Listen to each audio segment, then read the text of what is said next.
So, there's a new White House executive order that's definitely getting some attention, if only for its name, the Make America Healthy Again Commission. It says it's here to tackle a really serious threat to the country's future. But what's actually in this document? Let's break it down. Okay, so before the order even gets to any solutions, it spends a good amount of time building the case for why it's needed at all. And it starts by painting a pretty stark picture of the nation's health, using some really eye-opening stats to frame the problem. The very first number this document hits you with is this one, 1.25 billion. It says this is the total number of fewer life years for Americans compared to people in similar countries. You know, it's one of those huge, almost abstract numbers that's designed to make you stop and just ask, what on earth does that even mean? Well, here's how they get to that massive number. The order points out there's a nearly 4-year gap in how long we live. Before COVID, the U.S. average was just under 79 years, while in comparable countries, it was over 82. So when you multiply that gap across the entire U.S. population, that's where you get that staggering 1.25 billion figure. And you know, it's not just about how long we live, it's about how well we live. The document says that the majority of Americans are living with a chronic illness. We're talking 6 out of every 10 people have at least one, and a full 4 out of 10 are managing 2 or more.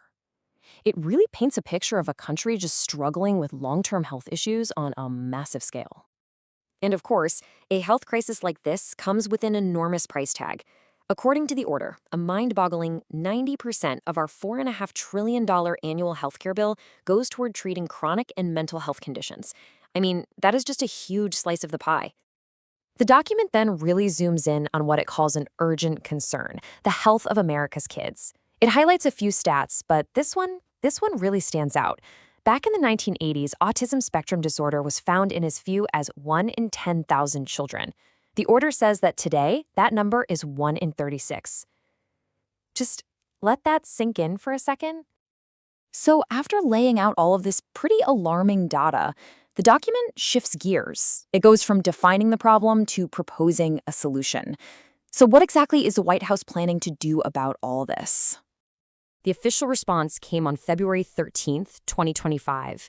It took the form of this executive order, which is basically the administration's way of mobilizing the entire federal government to take action on the issue. And just as a quick refresher, right, an executive order is essentially a command from the president that acts like a law within the executive branch. It's a powerful tool to manage how federal agencies work and direct them to focus on specific priorities. The mission statement itself, and this is pulled right from the text, is incredibly ambitious. The goal is to redirect our national focus, not just to manage disease, but to understand what's causing it, and ultimately to end childhood chronic disease. That's a huge goal. So how is this redirection actually going to happen? Well, the centerpiece of this entire executive order is the creation of a brand new, very high-level commission. Section 3 gives us the official and very direct name, the President's Make America Healthy Again Commission. This is the group that's going to be tasked with carrying out everything in this order. And just look at who they've put on this commission. It's chaired by the Secretary of Health and Human Services, sure, but the members include the heads of agriculture, education, the Environmental Protection Agency, the CDC, the NIH, the list goes on. This tells you the intended scope is way beyond just healthcare. It's connecting our food, our schools, and our environment directly to our health. Now, while the commission's name is really broad, the document gives it a very specific and urgent place to start. It's an issue we touched on earlier, and it is clearly the #1 priority. Section 4 of the order is super explicit about this. The initial mission is to advise the president on how to tackle the childhood chronic disease crisis. Everything else is supposed to flow from that primary goal. So if the mission is to go after childhood chronic disease, what are they actually planning to investigate as the potential causes? Well, the order lays out a surprisingly broad mandate for the commission on this. And the scope is huge. The commission is being told to study everything from the American diet and how our food is made, to toxic materials, medical treatments, and even the role of corporate influence. They're casting a very, very wide net here to look for root causes. Now, this isn't just some commission for endless discussion. The order includes a very tight timeline with some very real deadlines. So, what's the action plan?